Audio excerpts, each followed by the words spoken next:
అయితే ఇంకోటి కూడా చెప్తున్నా, జగన్మోహన్ రెడ్డి గారు మొన్న ఓడిపోయి ఉండవచ్చు, ఆయన అధికారం లేకపోవచ్చు.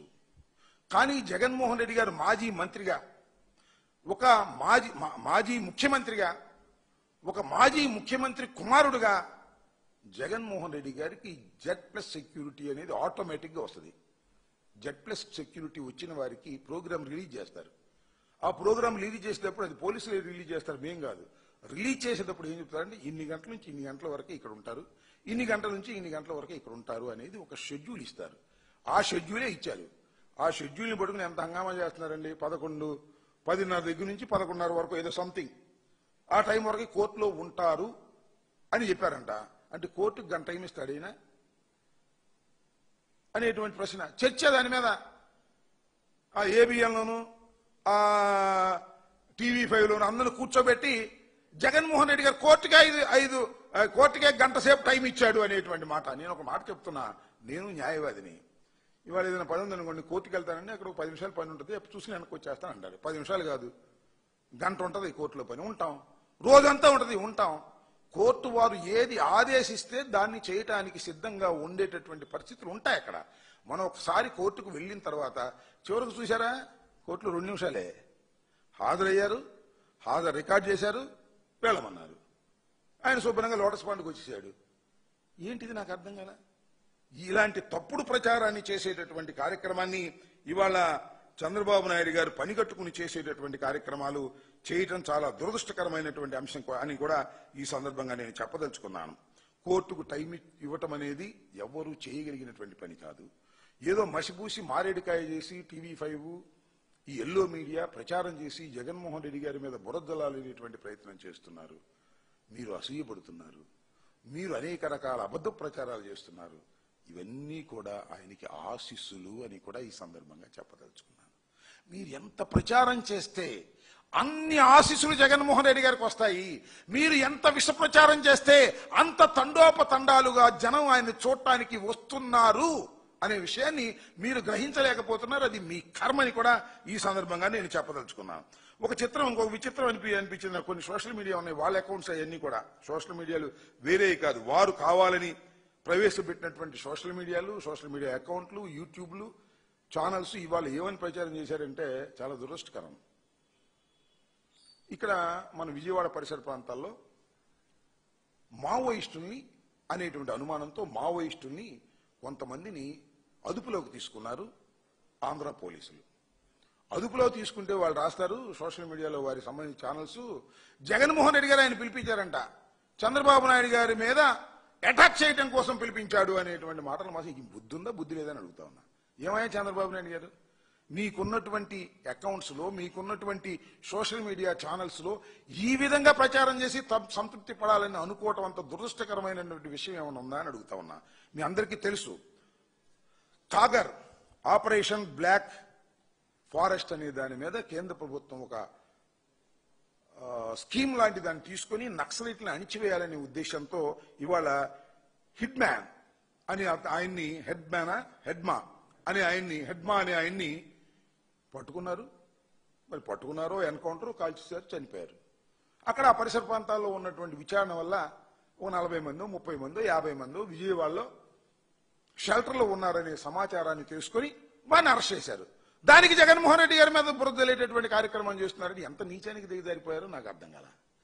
ఇలాంటి దుష్ప్రచారం చేయటం వల్ల మీకు ఒరిగేది ఏముంది అని కూడా ఈ సందర్భంగా నేను చంద్రబాబు నాయుడు గారికి చెప్పదలుచుకున్నాను. ఇలాంటి తప్పుడు ప్రచారాలు, తప్పుడు కార్యక్రమాలు మీరు చేస్తున్నారు. 2014 పూర్వం కూడా మీరు చేసింది ఇదే కదా. జగన్మోహన్ రెడ్డి గారి మీద తప్పుడు కేసులు పెట్టించే కార్యక్రమం చేశారు. ఎవరండి తప్పుడు కేసులు పెట్టింది? మీ అందరికీ గుర్తుందో లేదో, అశోక్ గజపతిరాజు, ఎర్రవనాయుడు. పాప ఎర్రవనాయుడు గారు లేరు అనుకోండి, వాళ్ళు అశోక్ గజపతి నాయుడు గారు గవర్నర్గా ఉన్నారు.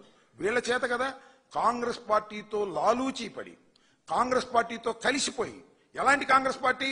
కాంగ్రెస్ పార్టీకి వ్యతిరేకంగా ఏర్పడినటువంటి తెలుగుదేశం పార్టీకి అధినాయకుడిగా ఉన్నటువంటి నారా చంద్రబాబు నాయుడు గారు జగన్మోహన్ రెడ్డి గారి మీద కేసులు పెట్టించడం కోసం సాక్షాత్తు వ్యతిరేక పార్టీ అయినటువంటి కాంగ్రెస్ తో చేతులు కలిపి కుట్రలు చేసి జగన్మోహన్ రెడ్డి గారి మీద ఇలాంటి తప్పుడు కేసులు పెట్టి 16 మాసాలు జైల్లో పెట్టారే.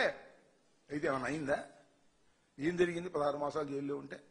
అన్నిటినీ ఎదుర్కొన్నాడు, ప్రజాదరణ పొందగలిగాడు, తిరిగి రాష్ట్రానికి ముఖ్యమంత్రి అయ్యి 5 సంవత్సరాలు పరిపాలన చేయగలిగాడనే విషయాన్ని దయచేసి మర్చిపోవద్దని ఎల్లో మీడియాకి చంద్రబాబు నాయుడు గారికి ఈ సందర్భంగా గుర్తు చేస్తున్నా. ఇవాళ కూడా మళ్ళీ మొదలు జగన్మోహన్ రెడ్డి గారు అక్రమ కేసులు, అన్యాయమైన కేసులు, మెట్లు ఎక్కుతున్నాడు, మెట్లు దిగుతున్నాడు. ఇంకో దానిలో రాస్తారండి 5 నిమిషాల కింద హంగామానా అని. ఎవరు చేశారు హంగామా? కోర్టు వారు ఆదేశించారు. కోర్టు వారు ఆదేశాల ప్రకారం జగన్మోహన్ రెడ్డి గారు వెళ్ళి నాంపల్లి సిబిఐ కోర్టులో హాజరయ్యి తిరిగి వచ్చారు. దీనికి ఇంత హంగామా చేస్తారా? ఎవరు చేశారు? మీరు చేశారు. ఈటీవీ, ఈనాడు, ఆంధ్రజ్యోతి, ఏబిఎన్, TV5 ఇంత హంగామా అవసరమా బాబు? ఆలోచించుకోండి మీరు. జగన్మోహన్ రెడ్డి గారు కోర్టు ఆదేశాల ప్రకారం నాంపల్లి కోర్టుకు వెళ్లి హాజరై తిరిగి వస్తున్న దానికి ఇంత హంగామా చేయాల్సిన అవసరం ఉందా? ఉదయం నుంచి సాయంత్రం దాకా ఓదరగొట్టే కార్యక్రమాలు చేసి జనానందరినీ పంపించింది మీరే అనే విషయాన్ని దయచేసి మర్చిపోవద్దని కూడా ఈ సందర్భంగా నేను చెప్పదలుచుకున్నాను. ఈ విధంగా దుష్ప్రచారం చేసేటటువంటి కార్యక్రమాలకు నారా చంద్రబాబు నాయుడు గారు దిగజారిపోయేటటువంటి కార్యక్రమాలు చేస్తున్నారు. దీన్ని బట్టి అర్థమవుతుంది ఏంటంటే చంద్రబాబు నాయుడు గారి పరిస్థితి రోజు రోజుకి దిగజారిపోయే పరిస్థితి. ఎప్పుడు అవకాశం వస్తే అప్పుడు చంద్రబాబు నాయుడు గారిని గద్దె దింపాలనేటువంటి ఉద్దేశంతో ప్రజలు ఉన్నారు. కాకపోతే టైం లేదు, ఇంకా టైం ఉంది. 3.5 సంవత్సరాల పాటు మీకు అవకాశం ఉంది కాబట్టి ఆ 3.5 సంవత్సరాలు ఎదురు చూస్తున్నారు. జగన్మోహన్ రెడ్డి గారి మీద మీరు చేసేటటువంటి తప్పుడు ప్రచారాలన్నీ కూడా వారికి ఆశీస్సులు అవుతాయనే విషయాన్ని మీరు దయచేసి మర్చిపోవద్దని కూడా ఈ సందర్భంగా చెప్పదలుచుకున్నాను. ఇప్పటికైనా దుష్ప్రచారాన్ని మానుకొని వాస్తవాలను ప్రజలకు చెప్పేటటువంటి కార్యక్రమం చేయవలసిందిగా కూడా ఆ మీడియాకి, చంద్రబాబు నాయుడు గారికి నేను ఈ సందర్భంగా చెప్పదలుచుకున్నాను. మీరు ఎంత గొడవ చేసినా, ఎంత గందరగోళం చేసినా ప్రజలు ఆలోచించేది ఒక్కటే. మీరు ప్రజలకు ఏం చేశారని ఆలోచిస్తారు తప్ప మీరు జగన్మోహన్ రెడ్డి గారి మీద ఎంత బురదల్లారు అని ఆలోచించరు. మీరు ఎంతమంది మీద కేసులు పెట్టారు అని ఆలోచించరు. మీరు ఎంతమందిని అరెస్ట్ చేశారు అని ఆలోచించరు.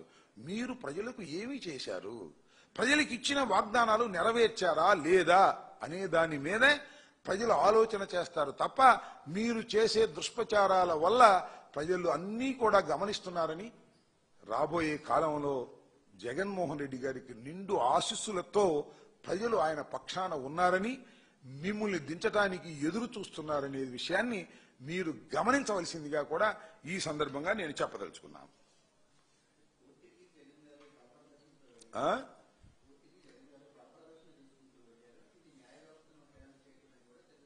ఎవరన్నారు కోర్టుకు బలప్రదర్శన చూసి వెళ్లాల్సిన అవసరం ఉంది మాకు? What is the reason that? Court కొత్తగా వెళ్ళారా జగన్మోహన్ రెడ్డి గారు? ఇంతకుముందు వెళ్ళలేదా? మీకు గుర్తుందో లేదో? పాదయాత్ర జరుగుతున్నప్పుడు పాదయాత్ర ఆపి కోర్టు షరతుల ప్రకారం కోర్టుకు వెళ్లి హాజరై వచ్చిన సందర్భాలు ఉన్నాయి. ఇవాళ ఏంటి మీరు బూస్ట్ చేశారు? జగన్మోహన్ రెడ్డి గారు కోర్టులో వెళ్తున్నాడు, జగన్మోహన్ రెడ్డి గారు మెట్లు ఎక్కుతున్నాడు, జగన్మోహన్ రెడ్డి గారు కోర్టుకు పిలిపించారు. ఏయో గందరగోళమైన వార్తలు వేసిన తర్వాత జనం సహజంగానే వచ్చారు. జగన్మోహన్ రెడ్డి గారికి ఇదేమన్నా కొత్త? నీ కొత్త, నాకు కొత్త? జగన్మోహన్ రెడ్డి గారు ఎక్కడికి వెళ్తే అక్కడ ఒక ఏమన్నా పరామర్శించడానికి వెళ్తే జగన్మోహన్ రెడ్డి గారి దగ్గరికి జనం వస్తున్నారు. కోర్టుకు వెళ్తే జగన్మోహన్ రెడ్డి గారి దగ్గరికి జనం వస్తున్నారు. మేమేం చేయాలని అడుగుతా ఉన్నా. మేమన్నా బల ప్రదర్శన కోసం ఇక్కడ లారీలతో తోలేవా? ఖచ్చితంగా ఎల్లో మీడియా మీద ఉన్నటువంటి కోపంతో, చంద్రబాబు నాయుడు గారి మీద ఉన్న కోపంతో, జగన్మోహన్ రెడ్డి గారి మీద ఉన్నటువంటి ప్రేమతో వాళ్ళు వస్తున్నారు. ఏం చేయాలి మేము? పోలీసు బందోబస్తు పెట్టారు కదా, బేగంపేట విమానాశ్రయం దగ్గర పోలీసు బందోబస్తు పెట్టారు, న్యాయస్థానం దగ్గర కోర్టు దగ్గర పోలీసు బందోబస్తు పెట్టారు. వాళ్ళందరినీ అదుపు చేయడానికి ప్రయత్నం చేశారు, అదుపు చేయగలిగారు. లోటస్ పాండ్ దాకా కూడా జనం వచ్చారు. ఏం చేయాలి ఇది? జగన్మోహన్ రెడ్డి గారు, రాజశేఖర రెడ్డి గారు మరణించిన దగ్గర నుంచి ఓదార్పు యాత్రకు వెళ్ళినా జనం వస్తున్నారు, ముఖ్యమంత్రిగా ఉన్నప్పుడు జనం వస్తున్నారు, ఓడిపోయిన తర్వాత జనం వస్తున్నారు, కోర్టుకు వెళ్ళినా జనం వస్తున్నారు, ఎక్కడికన్నా బయటకు వెళ్ళినా జనం వస్తున్నారు. ఇది ఆయనకి ఉన్నటువంటి వరం. మనం ఏం చేస్తాం? అది చూసి కడుపు మంటతో చంద్రబాబు నాయుడు గారు, అది చూసి కడుపు మంటతో లోకేష్ గారు, అది చూసి కడుపు మంటతో ఈనాడు, ఆంధ్రజ్యోతి ఊరే కడుపు మంటతో వాగితే ఏం ఉపయోగం? మీరు వాగిన కొద్దికే జనం ఇంకా బ్రహ్మాండంగా ప్రేమించేటువంటి పరిస్థితులు వస్తున్నాయి. ఇది గమనించండి. మీరు ఎంతగా నొక్కాలని చూస్తే అంతగా జనంలో అభిమానం పెరుగుతుంది. అప్పుడేమైంది? ఇంకొంత ముందుంది ముసళ్ళ పండగ. ఇంకా 2 సంవత్సరాలు పోయిన తర్వాత మీరు పట్టించుకున్నాడే ఉన్నాడు. జగన్ గారు కాలు బయటికి పెడితేనే అమోఘంగా వచ్చేస్తారు. ఇప్పటికీ అట్లా వచ్చారు. ఉండకొందికి అర్థం చేసుకోండి, ఉండకొందికి జగన్మోహన్ రెడ్డి గారికి ప్రజాదరణ పెరుగుతుంది, ఉండకొందికి మీ ఆదరణ తగ్గుతుంది. 18 మాసాల్లోనే మీకు 100 ఏళ్ళు